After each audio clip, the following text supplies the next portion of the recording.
I worked at a local government agency for a long time. Each summer we would get a new crop of interns. Most were fine. Some caused issues, like when we caught two of them making out in the file room. Overall, they were just normal kids from high school or college, trying to get some work experience. In 2016, my department received an intern later than usual, right in the middle of the summer. Warner was a bit older than the usual crowd, around my age, maybe in his late 20s. We initially hit it off pretty well, and although I found him sort of strange, I didn't mind since he was friendly and we shared common interests. He was the only person in my department who was even close to my age. The interns were all teenagers, and the regular staff averaged around 60, older than my mom. I was psyched to have a peer to chat with, so occasionally I would eat lunch with Warner or stop to talk at his cubicle. His strangeness was mostly an outsized personality, a mix of over-the-top enthusiasm with a bit of social awkwardness. I got zero bad vibes from the guy. It wasn't long, though, before Warner started having major performance problems at work. He would produce little to no work on most days, no show or arrive late without informing anyone, and generally acted pretty unprofessionally. One day he showed up for work at 3:15, when our workday ended at 4:30. The office manager was livid and told him to go home. His behavior bothered nearly everyone in my office, but I didn't supervise him, and we had plenty of slacker interns in the past. While his antics were a bit of a spectacle, it wasn't a big deal to me. If you're wondering why he wasn't let go, 2 words: political favor. I found out from Warner himself that he was hired because his uncle donated to the campaign of our big boss. He wasn't going anywhere. Near the end of the summer, I put in my notice that I was leaving my job and relocating to a new state. Once Warner caught wind of this, he would constantly complain that it sucked I was leaving, because we barely had time to become friends. I would always laugh lightly in response and give a sympathetic yeah. He would start to monopolize my time at work more and more, and it became disruptive to the people who sat near to me. I found it slightly annoying, but I was also extremely happy to be leaving that job for reasons unrelated to Warner, and I spent my last month there not caring much about what my coworkers thought. I tolerated him lingering by my desk. One day he caught me leaving work and offered me a ride home. I usually took the bus, and occasionally other coworkers would offer me rides home if they were going my way, so this didn't seem odd to me. I accepted and walked to his car with him. It smelled awful and was full of garbage. He hastily cleared off the passenger seat and apologized. We got on our way, but once we were on the main road, he started begging me to stop and get dinner with him. I laughed and said he didn't need to ask me that insistently, and said we could stop at a diner along the way. We had a nice meal with pleasant conversation. He was intelligent and had a variety of interests.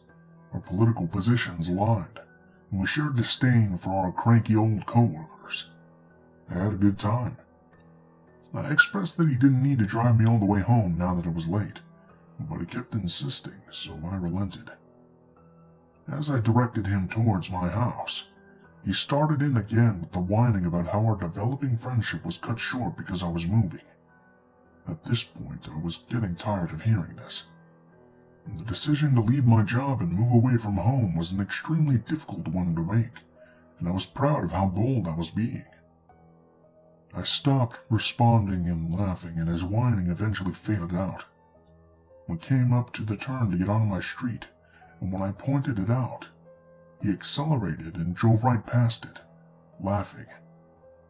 I laughed in an OMG what the fuck kind of way, thinking he was just joking around. When I began giving him instructions about how to turn around and get back, though, he started begging me to keep hanging out with him because he was lonely. This immediately set me on high alert. It suddenly hit me that I'm in a man's car, someone I don't know that well, who doesn't exercise proper behavior at work, which is the only context I know him in. Now he's displaying weird behavior outside of work as well. My instinct was to not insist to be let out of his car. I felt as if this would escalate the situation into something bad, and in hindsight, it might have been the right thing to do when I think about the type of person he turned out to be. I told him we could hang out in the park near my house if he wanted to talk. He seemed to like that idea, and we parked and walked over. The pleasant conversation was resumed. Besides the weird clinginess, he was perfectly fine to talk to, until he started dumping his entire life story onto me, including his prior arrests for theft, his heroin addiction, and his struggles with depression. I tried to be sympathetic, but I was very put off by this. It was a lot of highly personal information at once, and I was still on alert because of his prior behavior. I tried changing the subject by showing him pictures of my dog. I scrolled one pic too far, and the next one was a photo of me wearing makeup and posing cutely, way different than the slob I was at work. He grabbed the phone from me and said, "Wow, you're very photogenic." I felt awkward and didn't say anything. There was a long silence before he launched into a weird tangent, going on about how compatible we are, that we have similar interests, and that he wishes I wasn't moving so we could try hanging out again, but on a date. I didn't say anything, so he broke the silence with, "Sorry I'm saying all of this stuff. I'm actually pretty high right now. That's why I know where Riverside is. I went there yesterday to buy, otherwise I wouldn't have said it. Sorry." Internally, I freaked out. He had definitely put his drug addiction in the past tense, and I assumed it was something he was recovering from, not currently using. I also realized I had been in the car he was operating while he was under the influence. I don't know anything about heroin, so I was clueless, but I felt very, very stupid. He immediately started whining and begging me not to judge him or hate him, and kept saying over and over again how nice I am, how understanding I am, that I'm pretty and smart. All of these weird compliments interspersed while talking about himself. I didn't know what to do. I smiled reassuringly and told him not to worry, but that I was tired and wanted to go home. That's when he started bursting out crying. He had this weird wheezy sob, but no tears were coming out. I sat there quietly while he did this, trying to come up with some sort of graceful escape plan. My patience was wearing thin, and my anxiety was starting to get through the roof. It's a weird feeling to be annoyed and panicky at the same time. I stood up and apologized, said the park was close to my house so I'd walk, and started to leave when I remembered I left my stuff in his car. Trying a new approach, I casually mentioned I forgot my stuff in his car, and joked that if he wanted my dirty lunch containers he could keep them. He ceased his bizarre crying, stood up and ran over to his car to unlock it, and I grabbed my stuff out of his back seat. His demeanor changed drastically, as he calmly apologized for making things weird, and asked if he could drop me off at home so I didn't have to walk alone that night. I said yes, but I made him drop me off a block from my little side street, so he didn't know which house was mine. I could end it there, but what bothered me the most about this guy happened after this encounter. I'll make this part sort of short. A week or two after that weird evening, end of August by this point, I had my last day at the job and moved 1,000 miles across the country. Warner would sometimes text me long ramblings detailing his feelings about himself and about our missed opportunity. I didn't respond to any of these messages. Now that I wasn't near him, I didn't feel the need to placate. The text stopped after a few weeks, and I forgot about him. Fast forward to February, and I get a text from a former coworker. Her message said, "Sorry you had to hear about it this way." Next to her message was a link to a local news article titled, "Man Dies from Wounds in Riverside Stabbing, Wednesday." Because of the way she worded it, I had thought Warner was the victim, but when I read the article, it included his mugshot in the charges. He was the attacker. He murdered someone. I felt so shocked and disgusted. I couldn't believe I knew someone who had killed another human being. Later on, I called an old work friend for some details. Apparently, shortly after I left the job, he was fired for trashing the men's room. He threw around anything he could lift, and poured all the soap out and smeared it all over the place. He then lost his apartment. I have to assume that's how he ended up in the aforementioned Riverside. There are a lot of homeless drug addicts who squat in abandoned houses. I wondered if the man he had stabbed had refused to give him something he wanted, and that's how he reacted to a hard no.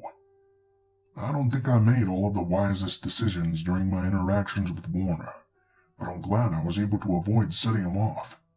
He was clearly not stable.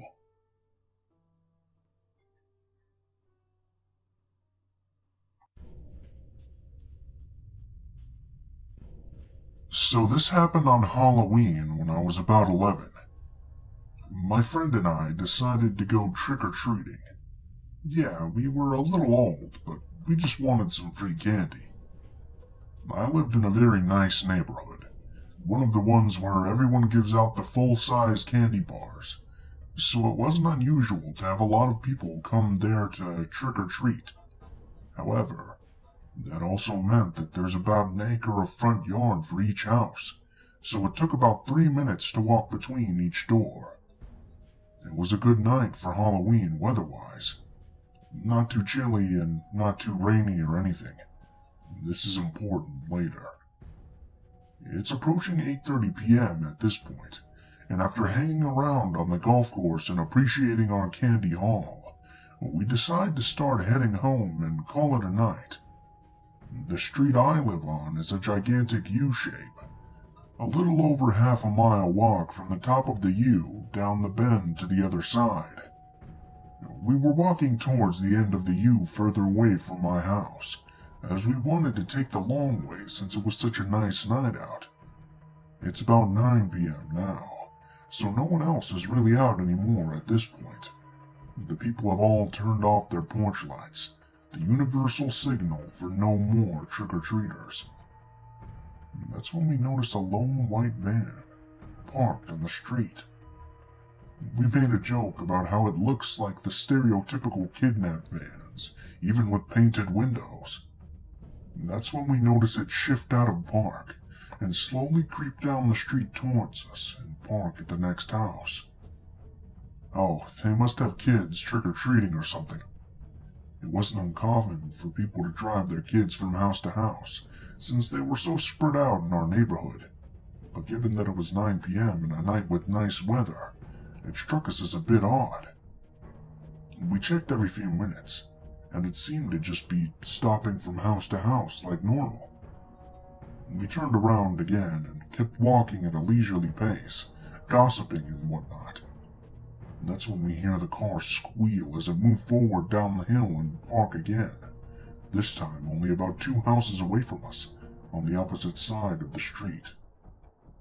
Again, that's some weird trick-or-treating, but whatever. That's when we realized that there were no kids getting out of the van. Not even once. Now this was before my first phone, a red and white Samsung Propel since it was 2008. We were only 15 minutes from my house, but a bit disturbed, so we walked to the nearest door, rang the bell, and stuck our bags out in an attempt to act normal. A woman opens the door just a crack, and proceeds to berate us for trying to trick-or-treat at this hour. She slams the door before we could even get a word in. Okay, thanks, lady. We turn around, and the van is right there, parked in the wrong direction, on our side of the street. The windows are fully tinted, so we can't even see inside to see the man driving. Trying to keep our cool, we casually walk away from the door and up the street, into this cul-de-sac loop that's on the side of the street that makes up the bigger U. If you cut through that loop and hop a couple of fences, you can end up at my back door. The van goes the same way. Now we know for sure they're following us, since there's no reason to ever go up this side street otherwise. We break into a sprint, and I'm by no means athletic, but I hop those damn fences like an Olympian. We run inside my house, lock all the doors, and freak out while we sit in the front hall. Not 5 minutes later, the van slowly drives down the street, right past my house. We stress eat our candy and think about what could have happened if we hadn't been aware of our surroundings.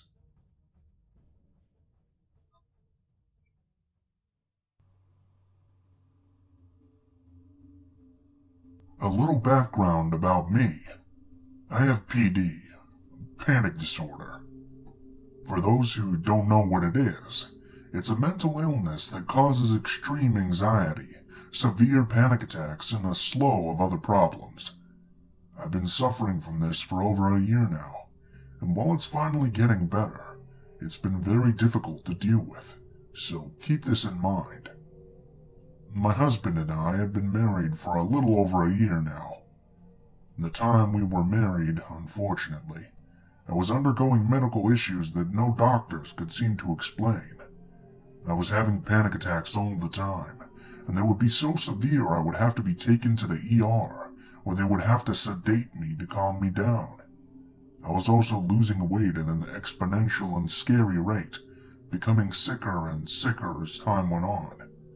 Not even a month after we married, I lost my job and was homebound, while my husband worked second shift, which was 4 p.m. to 3 a.m.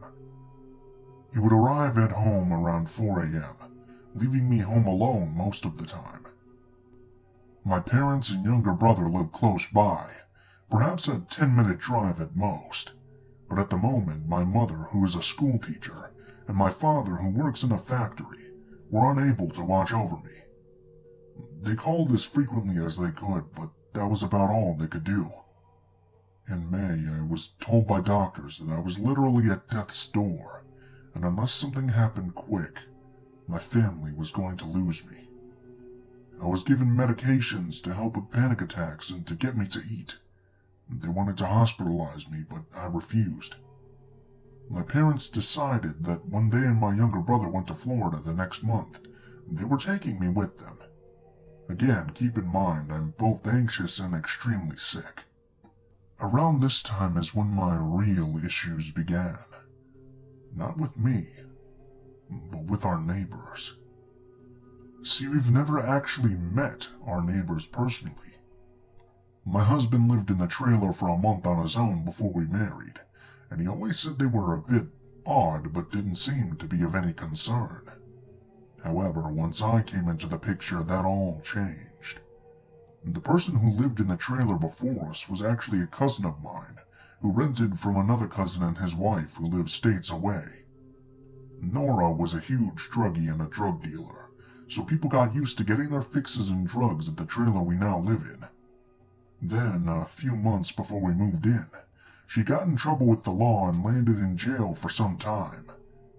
I guess our neighbors, who according to our landlords were drug addicts and raging alcoholics as well, thought that perhaps maybe she was back. I'm not quite sure. I suppose this is because from where I was so sick, and my husband slept when he could, from both working odd hours and taking care of me, so they never actually saw us.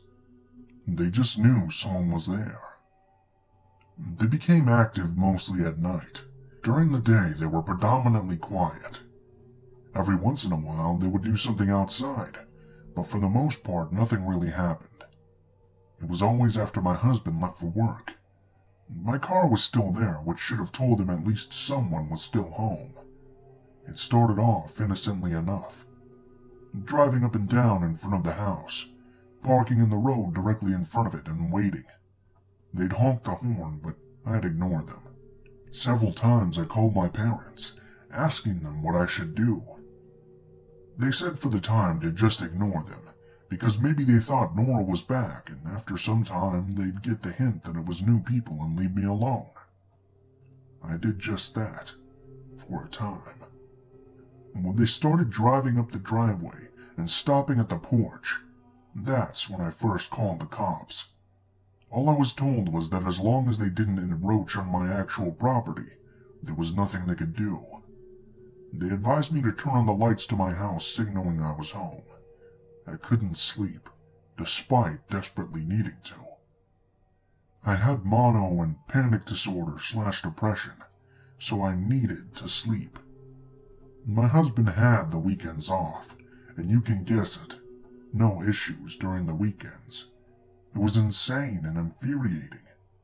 Everyone believed me when I said I was having problems, but there was only so much they could do. My father-in-law brought over one of his shotguns, a 12 gauge, knowing that I was a fairly decent shot. He told me to use it if need be. Another background thing is that I shot trap for years, and when I was 18 I placed second in districts. I chose not to go to state, but knowing I was good enough for second was a proud moment for me. My father-in-law made me promise I would use it if it came to it, so I did. One night my husband was at work, and I guess my body had finally shut off. I fell asleep for once, only to be woken up at around 1 a.m. by the sound of our neighbor's truck tearing out from behind the trailer. I jumped up, looked outside, to see them driving out of our driveway. They started speeding up and down in front of the house, and I called the cops again. I called my mom and my dad. My dad came over because I was in full panic attack. My dad called my husband, who came home immediately. There were tire marks in the grass behind the trailer, but they couldn't prove it was them, despite me describing their truck down to each and every dent. My dad told the cops this had been going on long enough, but again, not enough evidence or proof. A week. Just one more week until I could go with my family to Florida. I somehow managed to be a bridesmaid in my older brother's wedding, despite being so sick. I was doped up on medications to keep me calm, so I wouldn't have a panic attack, and to be honest, I don't recall much about the day other than it poured rain. My husband, naturally, was at work. I was sitting at home, our 2 cats asleep rather soundly. I was playing my 3DS with Markiplier on the TV for background noise, the time around midnight, when my cats suddenly sprang awake and became unglued.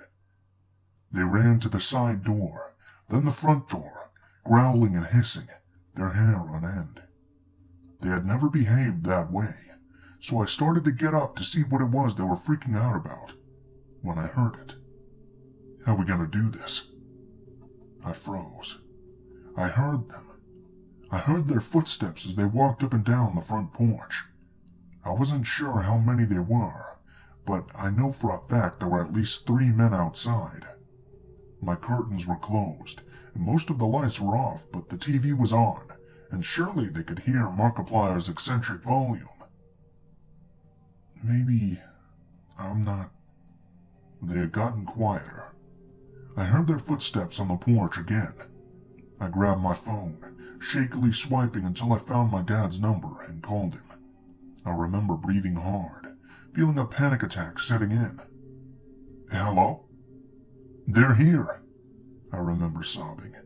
On the porch. Daddy, they want to get in. I'm on my way. Call the cops. I hung up with them, then heard them talking amongst themselves about how they wanted to break in, what they wanted. I ran into the bedroom, grabbed the 12 gauge, opened the chamber to see it fully loaded, and called the cops. I left the lights off. I decided I was going to have them caught this time.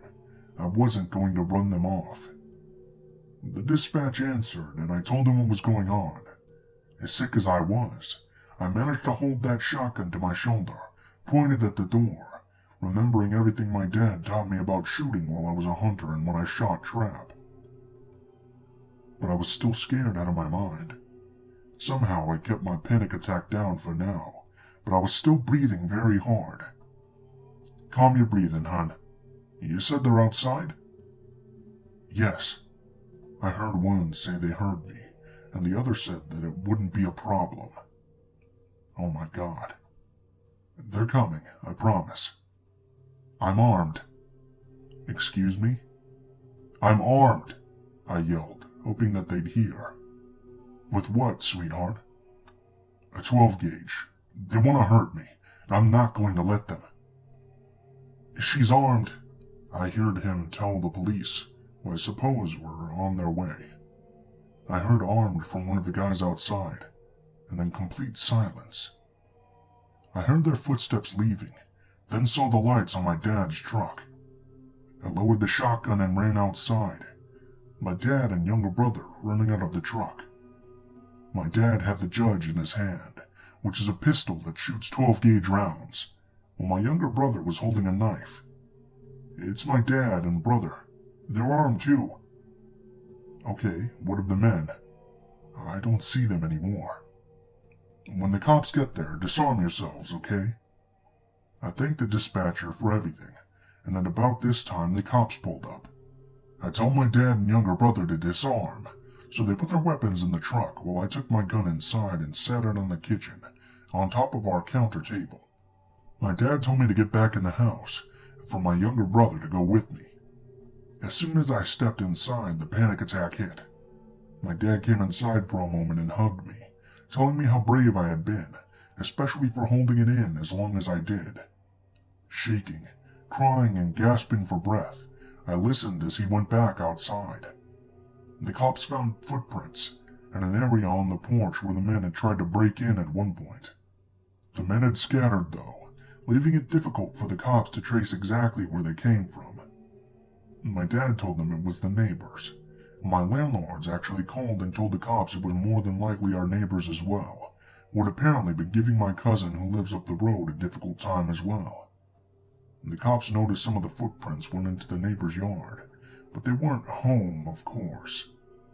I remember my dad and younger brother standing outside just as the cops pulled up, yelling as loudly as they could that they would drop them if they ever so much as saw them around me again.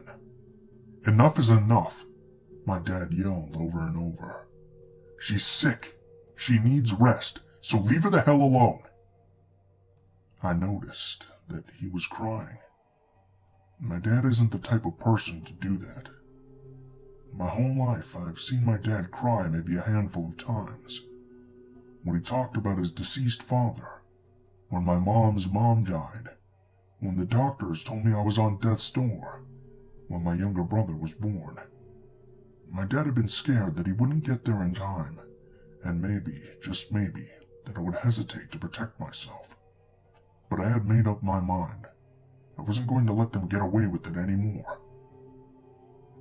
That night, my husband came home from work and hugged me so tightly, I thought my lungs might burst. My younger brother texted him what was going on, but reassured him that I was okay. A week later, I went to Florida. Time went on, and I'm still getting better. As for my neighbors, I never had problems from them again. I'm not sure if it was the cops actually going to their house, or if it was my dad and younger brother threatening them.